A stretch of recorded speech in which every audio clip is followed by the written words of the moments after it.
En Internet nadie sabe que eres un perro. O sea, una cita absolutamente mítica. Y tan vigente hoy como el primer día, la verdad. Ya te digo. Es una viñeta de Peter Steiner que se publicó en la revista The New Yorker allá por julio de 1993. Qué barbaridad. ¿Cómo pasa el tiempo? Sí, sí. Un perro sentado frente a un ordenador tecleando y, bueno, diciéndole eso a otro perro. Y con esta imagen tan evocadora de las posibilidades del anonimato de la libertad en la red, damos una cálida bienvenida a quienes nos escuchan hoy. Eso es. Bienvenidos todos.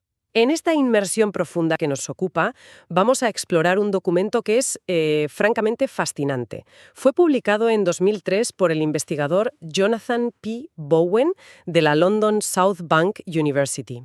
Un investigador muy pionero en su campo. Totalmente. Y aborda un problema que, fíjate, sigue resonando con muchísima fuerza en nuestra experiencia digital actual.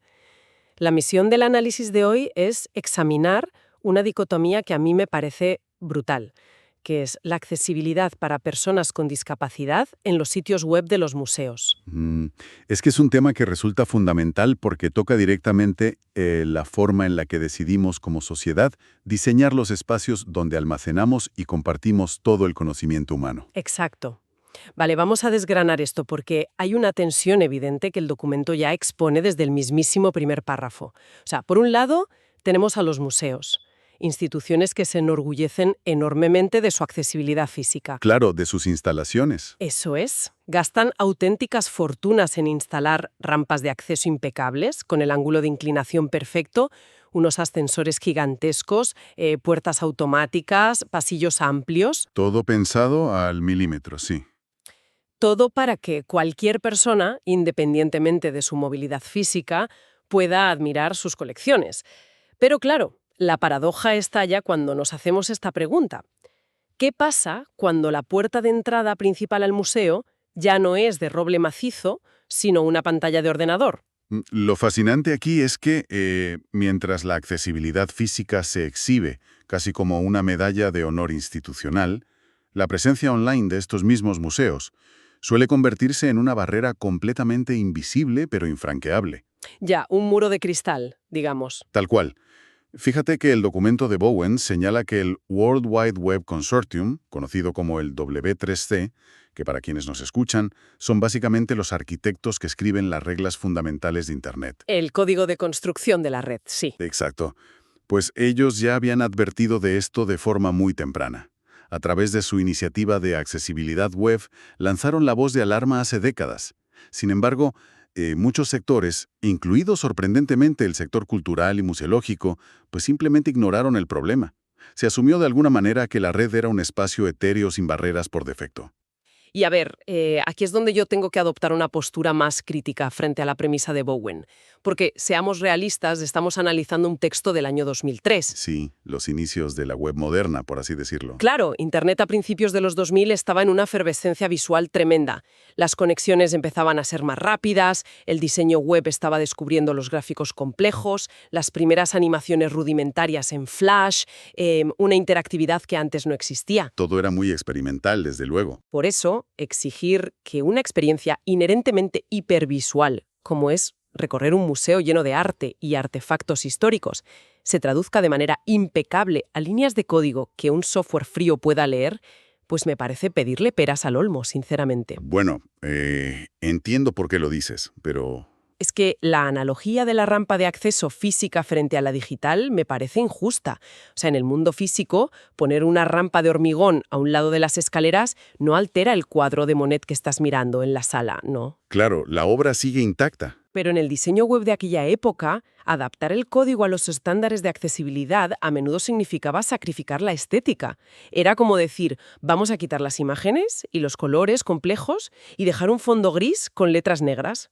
Eso limitaba el atractivo visual del sitio para el 90% de los usuarios. ¿Acaso no es lógico que los diseñadores priorizaran el impacto visual? A ver, es una objeción muy común y yo creo que describe perfectamente la mentalidad, casi el prejuicio, de los desarrolladores de aquella época. Sin embargo, Bowen refuta precisamente esa idea de que accesible sea sinónimo de visualmente pobre. Ya, pero en la teoría todo suena muy bien. Es que el documento no se queda en la teoría. aporta pruebas tangibles de que esa dicotomía es falsa. Cita, por ejemplo, el caso específico del Natural History Museum of Los Angeles County. Este sitio web en concreto es catalogado en el estudio como absolutamente ejemplar desde el punto de vista de la accesibilidad y desmonta por completo el mito del sacrificio estético. Vale, pero a nivel de la experiencia pura del usuario, ¿cómo lograron eso en 2003 sin crear una página espartana llena de texto plano y totalmente sin vida? Pues la clave de su éxito reside fundamentalmente en el proceso de creación. No fue un parche de última hora, fue diseñado internamente, durante varios años además, por alguien con un conocimiento muy profundo de la separación entre la estructura de la información y la presentación visual. Vale, separando el contenido del diseño. Exactamente. Lo más revelador de este sitio es que, si un usuario sin discapacidades entraba usando un navegador gráfico moderno de la época, la página se veía exactamente igual o incluso mejor que cualquier otro sitio web diseñado por una agencia profesional carísima que ignorase la accesibilidad. O sea que la complejidad estaba oculta en las tuberías del código, por así decirlo. El usuario general ni se enteraba. Tal cual. Un diseño accesible significa usar el código HTML para lo que fue creado originalmente, es decir, estructurar la información con encabezados lógicos, usar listas reales, poner texto alternativo para las imágenes. En lugar de hacer trampas visuales. Eso es, en aquella época era muy común usar tablas visuales complejísimas solo para forzar la posición de una fotografía o un texto en un lugar específico de la pantalla, y eso destrozaba la accesibilidad. Lo de Los Ángeles demuestra la tesis fundamental del autor. No hay ninguna necesidad de comprometer lo que se ofrece al usuario general. La accesibilidad bien ejecutada es completamente transparente para quien no la necesita, pero le abre las puertas del museo a quien sí depende de ella. A ver, entiendo el punto. Entiendo que la estética y la accesibilidad no son excluyentes si, como dices, tienes a un experto en plantilla trabajando durante años en los cimientos del código. Claro, no era lo habitual. Exacto, esa no era la realidad operativa de la inmensa mayoría de las instituciones en 2003. Pero bueno, ya que hemos establecido que el código accesible puro es posible, veamos cómo abordaron este inmenso reto otras instituciones de gran calibre, que quizás no tenían esa infraestructura técnica tan ideal. Ahí el documento nos da ejemplos muy ilustrativos. Y polémicos, ¿eh? Porque el texto menciona un par de ejemplos británicos que a mí me resultan bastante cuestionables. Sí, Bowen nos lleva a analizar soluciones alternativas, empezando por el Museo Británico y su famoso proyecto Compass. Que era una base de datos. Sí, era una base de datos inmensa que albergaba, digamos, una cuidada selección de los mejores objetos y artefactos de la institución, y querían que fuera accesible. Y el texto describe que el Museo Británico decidió incluir un enlace enorme y muy prominente en la parte superior de su página de inicio que decía Text Only, o sea, solo texto. Sí, para que los usuarios con discapacidad visual o con conexiones muy lentas pudieran navegar sin problemas. Y aquí es donde se pone realmente interesante, porque sinceramente yo tengo mis reservas sobre la filosofía de diseño detrás de esta decisión. A ver, cuéntame. Pues que no es un botón de solo texto una forma flagrante de segregación digital. Es una palabra fuerte. Pero piénsalo. Es como decirle a un usuario, si usas un lector de pantalla, vete por la puerta trasera hacia esta versión reducida, súper aburrida y desprovista de toda la riqueza gráfica que sí disfrutan los demás usuarios. Parecería el equivalente digital a no dejar entrar a alguien a la sala principal del museo y en su lugar mandarle al pasillo a leerle el catálogo en voz alta. Es un argumento de peso, sin duda. De hecho, la creación de versiones paralelas ha sido históricamente muy criticada en la arquitectura de la información, precisamente por eso que mencionas, el riesgo de crear un gueto digital. Totalmente, un gueto.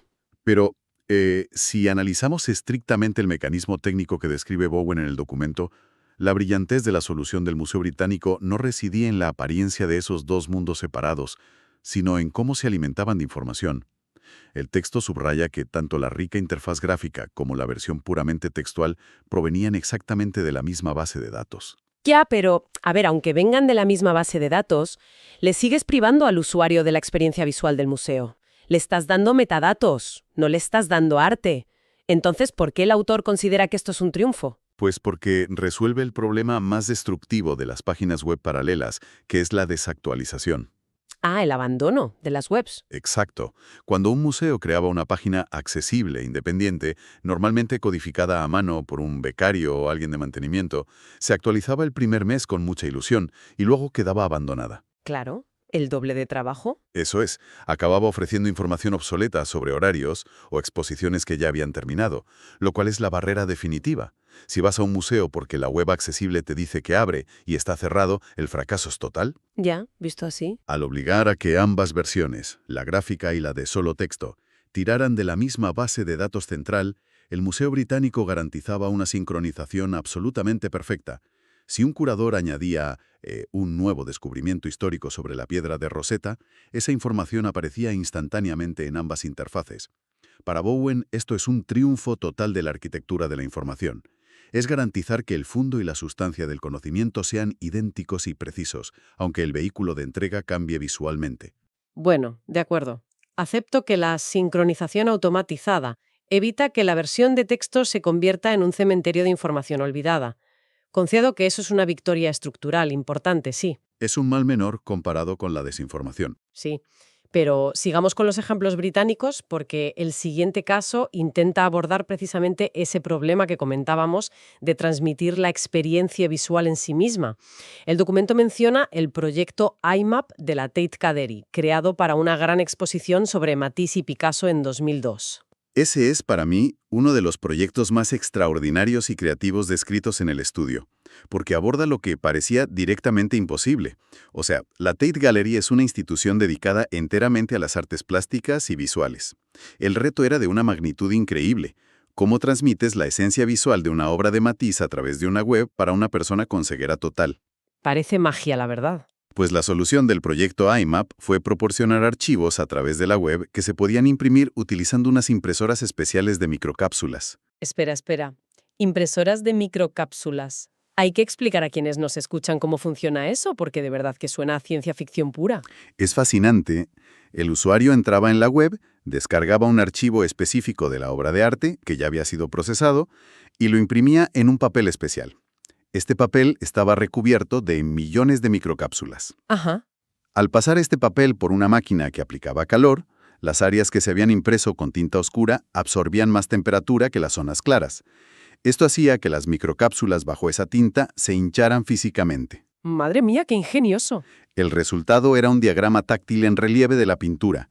Permitía al usuario explorar las formas geométricas de Picasso o las siluetas de Matisse usando la yema de los dedos, y todo desde su propia casa. Pues mira, debo reconocer que esto desarma un poco mi escepticismo inicial, porque es literalmente el equivalente a traducir una pintura compleja a braille táctil y enviarla a través del ciberespacio. Exacto, es romper la barrera de la pantalla. Y exige un esfuerzo titánico, sobre todo de abstracción geométrica por parte de los educadores del museo para adaptar la obra, y demuestra que, oye, cuando hay voluntad institucional real, los límites del medio digital pueden estirarse muchísimo para crear puentes hacia el mundo físico. Totalmente de acuerdo. Y Bowen lo destaca justo para demostrar eso, que la accesibilidad no es solo limpiar líneas de código HTML. A veces implica pensar completamente fuera de los límites convencionales de una pantalla de ordenador. Sin embargo, y aquí vuelvo a mi rol de abogada del diablo, por muy brillantes e inspiradoras que sean estas soluciones puntuales, como la base de datos sincronizada del Museo Británico o la impresión táctil de la Tate,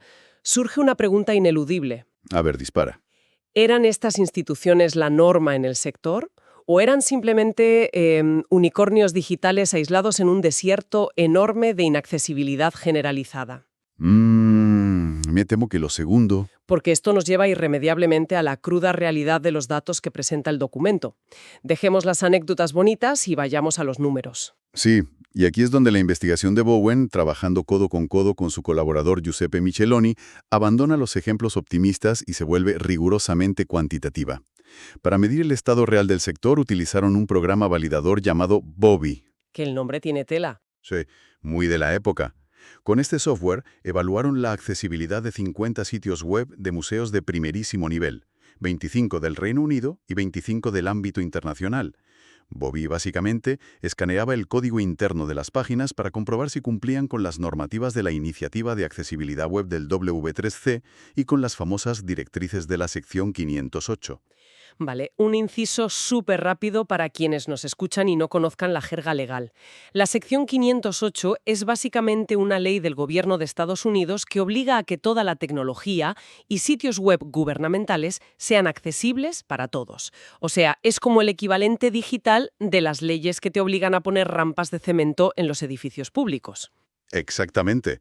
No es una sugerencia, es un estándar de cumplimiento estrictamente legal allí. Perfecto. Pero, ¿me vas a perdonar? Aquí mi escepticismo vuelve a dispararse, esta vez con la metodología del estudio. Por el uso del programa. Claro, el texto explica que Bobby es un comprobador puramente mecánico, es decir, básicamente es como el corrector ortográfico de un procesador de textos como Word, ¿no? Un corrector puede decirte si has escrito mal una palabra o te falta una tilde, pero no tiene ni la más remota idea de si la poesía que acabas de escribir tiene algún sentido lógico o si transmite alguna emoción humana. Es una buena comparación. Entonces, ¿de verdad podemos confiar el veredicto sobre la experiencia humana compleja y rica de navegar por un museo a un robot rígido que solo busca etiquetas de código? Seguramente Bobby penaliza errores minúsculos de programación que un usuario real ni siquiera notaría navegando. Si conectamos esto con el panorama general de cómo se realiza una auditoría web seria hoy en día, tu creepy quedaría totalmente en el clavo, no te lo niego. Ajá. Pero, y esto es clave, si Bobby hubiera sido la única herramienta, Bowen anticipa esa misma debilidad en su investigación. El documento aclara de forma muy específica que no se fiaron ciegamente del algoritmo de Bobby. Ah, vale, que hubo revisión humana. Muchísima.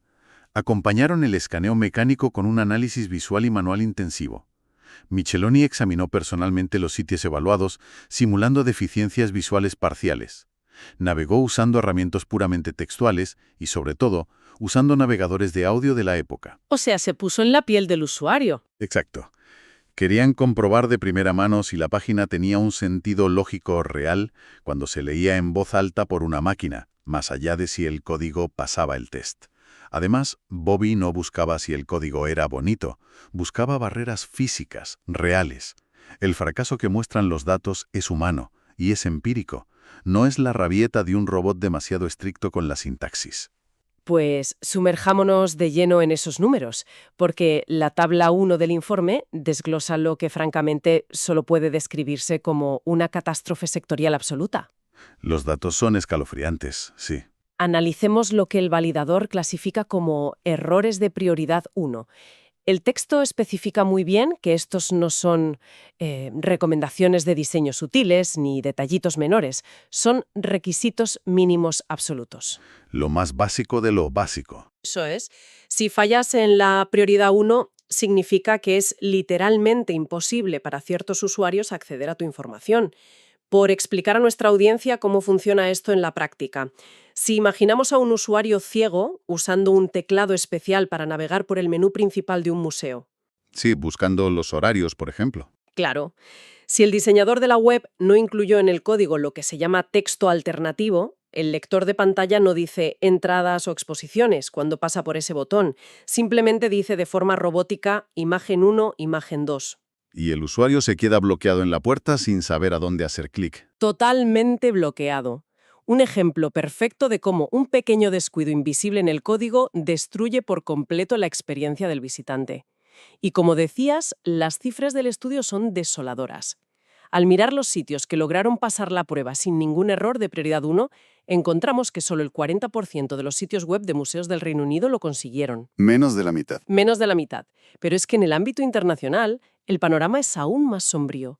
Un triste 28%. Madre mía. O sea, esto significa que, matemáticamente, casi 3/4 partes de los museos internacionales más prestigiosos del mundo tenían muros digitales masivos e infranqueables en el año 2003. Y es que es inaceptable para instituciones de ese nivel.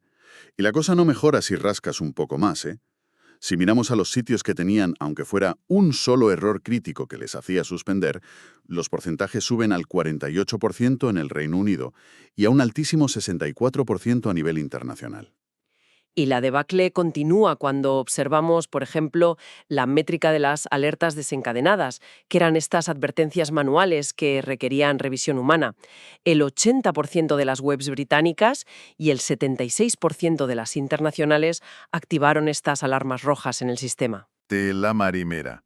Y eso que el estudio también clasifica errores de prioridad 2, que son aquellos problemas que, si bien no bloquean por completo, dificultan enormemente la navegación y evidentemente deberían corregirse. Y los de prioridad 3, que son ya mejoras de accesibilidad más finas. Pues bien, la inmensa mayoría de los museos evaluados suspendían estrepitosamente en absolutamente todas las categorías. Es que lo que la tabla 1 demuestra, sin dejar lugar a ningún tipo de dudas, es que las buenas intenciones de los museos en el mundo físico, con todas sus rampas y ascensores, simplemente no se traducían al mundo digital. Para nada. La inaccesibilidad era la norma operativa diaria, no era una excepción puntual. Exacto. Y ante una evidencia empírica tan abrumadora, la pregunta lógica que debemos hacernos es buscar la raíz del problema, porque si el escenario es tan desastroso en todas partes, ¿de quién es la culpa realmente? Ajá, el reparto de culpas. Y aquí encuentro otro punto de fuerte fricción con las conclusiones que saca Bowen en el texto, porque básicamente tenemos dos grandes sospechosos en esta historia. A ver.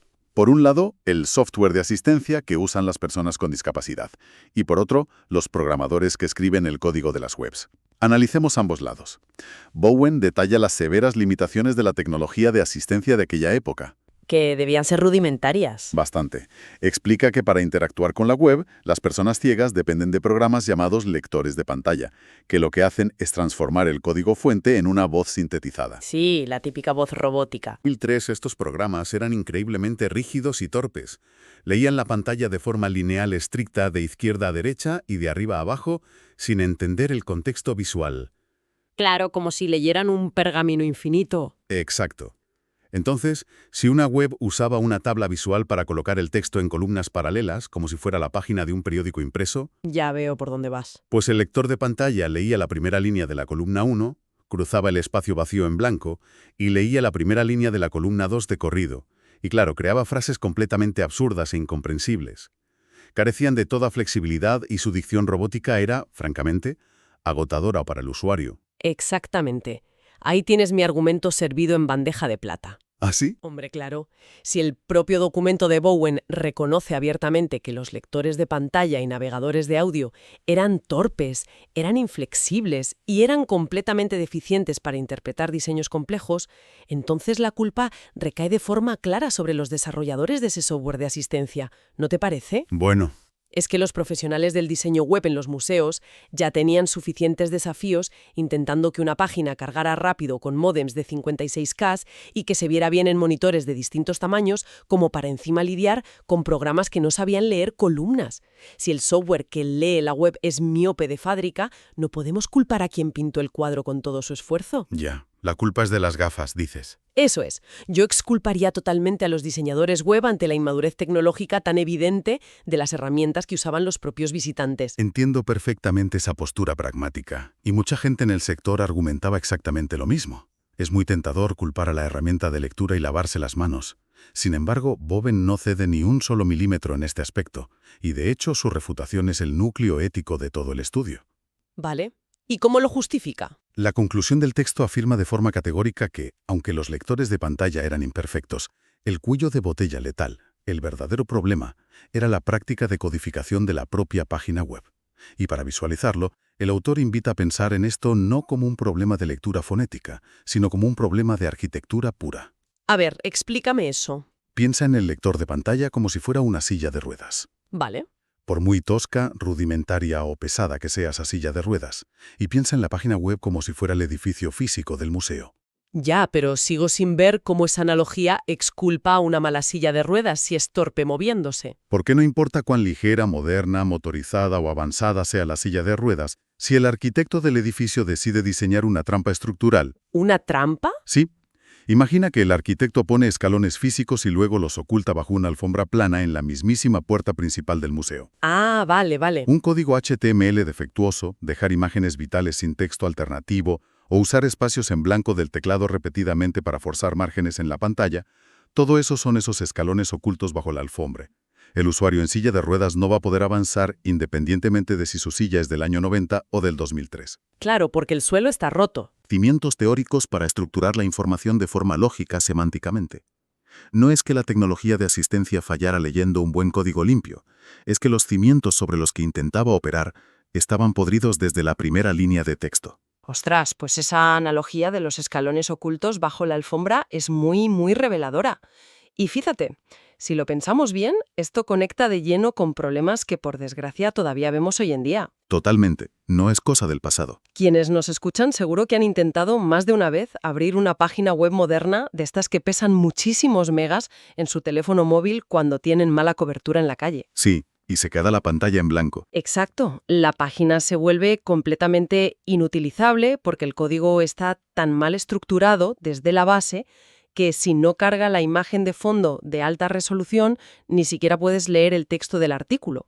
El mal código sigue, a día de hoy, expulsando a la gente de los contenidos. Es una constante en la historia de Internet, me temo. Al menos el documento de Bowen aporta un rayo de esperanza al final, al señalar que el problema no era malicia o discriminación intencionada, sino una ignorancia sistemática y educativa en el sector. Precisamente. Por eso Bowen dedica un espacio importante del informe a destacar y celebrar los recursos educativos que empezaban a surgir como antídoto a esa ignorancia. Menciona iniciativas clave como edresources.net, dirigida por Jim Angus. Sí, un portal muy pionero. Era un portal que intentaba educar comparando públicamente los niveles de accesibilidad de diferentes museos de prestigio, un poco para fomentar las buenas prácticas a través de la competencia sana. Y en el Reino Unido resalta la incansable labor de Magda. La Asociación de Discapacidad de Museos y Galerías, si no me equivoco. Esa misma. Ofrecían foros online, que en aquella época eran fundamentales, para que los profesionales de los museos intercambiaran soluciones técnicas y fragmentos de código accesible. Y a nivel académico también pasaban cosas. El texto señala la iniciativa Museophile de la propia universidad del autor, y además aplaude algo que parece obvio, pero era fundamental: la aparición de bibliografía. Claro, libros de texto sobre esto. Hasta principios de los 2000, los manuales de accesibilidad web para programadores casi no existían en las estanterías. El texto celebra como un hito la llegada de libros especializados de autores como Paciello o los análisis legales detallados que lideraba Thatcher. Muy importantes para entender la sección 508. Eso es. Y sobre todo, subraya el trabajo de Joe Clark, que se dedicó a escribir manuales con un lenguaje muy accesible y directo para los propios programadores, los que realmente estaban picando código y creando la red día a día. Es que todo este esfuerzo educativo colosal apuntaba a un único objetivo: concienciar a los creadores de contenido para que una tecnología que nació con la maravillosa promesa de ser universal y conectar a todo el mundo... Que de ahí viene lo de World Wide Web. Exacto, pues que esa red no terminara dejando fuera, por pura negligencia estructural o pereza, a quienes más podrían beneficiarse de ella, que son precisamente las personas con movilidad física reducida o deficiencias sensoriales. Pues con todo esto sobre la mesa, llegamos al punto clave. Entonces, ¿qué significa todo esto? Si recopilamos los hallazgos de nuestra inmersión profunda de hoy, creo que nos llevamos 3 grandes lecciones, derivadas del análisis de Bowen sobre esta dicotomía de los museos. A ver, repasémoslas. La primera lección. La accesibilidad online no requiere destruir el diseño estético en absoluto. El éxito rotundo del sitio del Museo de Historia Natural de Los Ángeles demuestra de forma empírica que, con una buena planificación estructural, la belleza visual y un código perfectamente accesible pueden coexistir sin estorbarse mutuamente. Una lección vital. Y la segunda lección es que las soluciones técnicas para superar barreras pueden ser arquitectónicamente muy brillantes.